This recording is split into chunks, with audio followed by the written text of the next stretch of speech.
আজি টিয়ক LACৰ আণ্ডাৰত 14খন বাগানে ইয়াত অংশগ্ৰহণ কৰিছে আৰু আপোনালোকে দেখিছে ইয়াতে বহুতখিনি নাচনি ইয়াত গোট খাইছে। আমাৰ তৰফৰ পৰা আমি অসম চৰকাৰ আৰু অসমৰ মুখ্যমন্ত্ৰী ডাঙৰীয়াক আন্তৰিক ধন্যবাদ জ্ঞাপন কৰিছোঁ। তেখেতে আমাৰ ঝুমুৰ নৃত্যটিক বিশ্ব দৰবাৰত প্ৰতিষ্ঠা কৰিবৰ বাবে এটা সুযোগ দিছে আৰু যিটো অনুষ্ঠান হ'বলৈ গৈ আছে অহা ফেব্ৰুৱাৰী 24 তাৰিখে। এতিয়া আমাৰ ইয়াতে সিলেকশ্যন প্ৰক্ৰিয়া হ'ব আজিৰ পৰা। সিলেকশ্যন প্ৰক্ৰিয়াৰ পিছতে আমাৰ জেনুৱেল পাৰফৰ্মেঞ্চ হ'ব 3টা ডিষ্ট্ৰিক্টৰ যোৰহাট, শিৱসাগৰ আৰু গোলাঘাট অহা 6 ফেব্ৰুৱাৰী তাৰিখে যোৰহাট ষ্টেডিয়ামত। তাৰ পাছতে আমাৰ বিশ্ব দৰবাৰত যিটো অনুষ্ঠান হ'বলৈ গৈ আছে তাতে ভাৰতৰ প্ৰধানমন্ত্ৰী নৰেন্দ্ৰ মোদী ডাঙৰীয়া উপস্থিত থাকিব।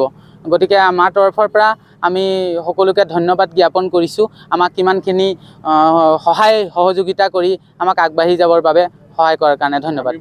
যোৰহাট জিলা প্ৰশাসন আৰু টিয়ক প্ৰশাসনকো সকলোকে ধন্যবাদ জ্ঞাপন কৰিছোঁ। তেওঁলোকে আমাক সম্পূৰ্ণৰূপে সহযোগ কৰিছে। ধন্যবাদ থাকিল।